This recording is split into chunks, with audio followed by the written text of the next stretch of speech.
Let's take a quick look at the webcam on the GPD P2 Max. This device is the first GPD laptop to have a webcam because it's the largest to date at 8.9 inches for the display size.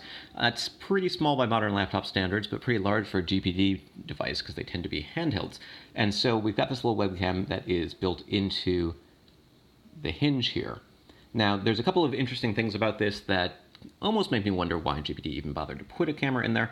If we go ahead and fire it up, the camera application, the first thing you'll notice is what's with this black bar down here at the bottom? Well, that's because the camera is actually facing inward. It's facing the computer and sort of gets cut off right there. So if you want to make sure that you've got your face or whatever else it is you're trying to get in the shot, you're going to have to angle the camera back a little bit.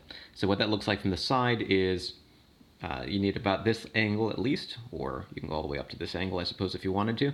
But as soon as you sort of get to here, you start to get a little bit of that black bar at the bottom.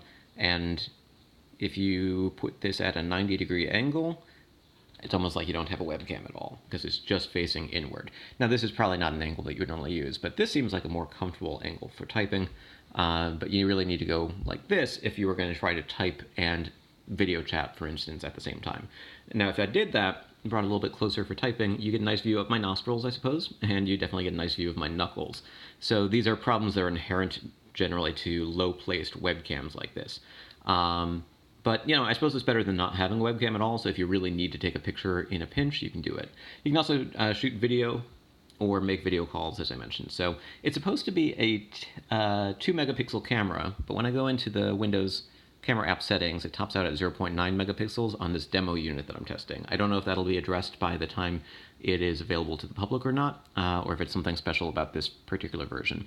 In terms of video quality, you can go up to 480p at 30 frames per second, so that's what I'm looking at right here. And if we switch over to video mode, you'll notice that, I mean, there's sort of a little bit of lag. If I move my hand, it takes a second for it to show up on the screen. If I wiggle my fingers, let me pull them back a little bit, motion isn't picked up as well as maybe it could be. So it's not a super high quality camera, but again, maybe it's better than not having a camera at all. I don't really know. There are definitely some other devices in this category that don't have cameras. As I mentioned, this is the first GPD device to have a camera at all, or first GPD Windows device at least. There are other devices like the One Mix 3 Yoga, which is a similarly sized device with a similar processor. It doesn't have a camera. And Chewy has a mini book coming out soon, which is going to have a web camera built into the bezel, which I think is probably a location that makes a little bit more sense. So I suppose it's good to see that GPD is putting cameras in. In a lot of ways, this is a really nice little computer, and you can check out some of my other videos for details on performance and using it and the keyboard and everything else. But in terms of that webcam, it's not ideally located, and it's not something I could necessarily see myself using that often, particularly if you have a phone or something with a better camera with you.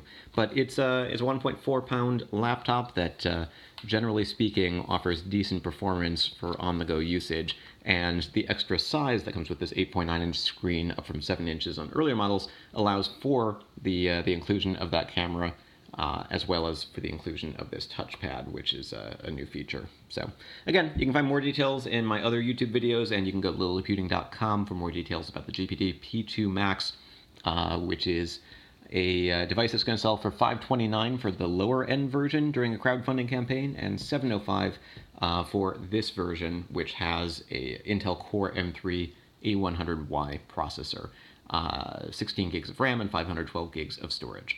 This is Brad Linder with Liliputing.com.